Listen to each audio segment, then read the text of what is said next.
আমাকে একটা গান শোনাও না, আমার ঘুম আসছে না। শোনাও না প্লিজ।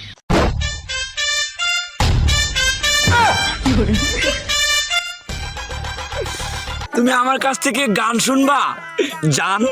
তোমার ঘুম আসতেছে না তো তুমি আমার কাছ থেকে গান শুনবা, ভালো কথা। গানটা শুনে টাস করে মুইতে ঘুমায়া পড়বা, বুঝছো? অঙ্কে আমি যে তোমার গান কইতাম, আমি এক জায়গায় গান কইছিলাম, পরে 160 টাকা জরিমানা দিয়ে এসেছি, বুঝেছো? এখন আমি গান বলতেছি, তুমি উপস্থাপনতা করো আমার গানটা শুনে। তাহলে গানটা আমি একটু বলে ফেলি। তুমি কুতু কুতু দিও না কুতু কুতু, তুমি কুতু কুতু দিও না কুতু কুতু, তুমি কুতু কুতু দিও না কুতু কুতু, কুতু কুতু কুতু কুতু কুতু কুতু কুতু তুমি দিও না কুতু কুতু কুতু কুতু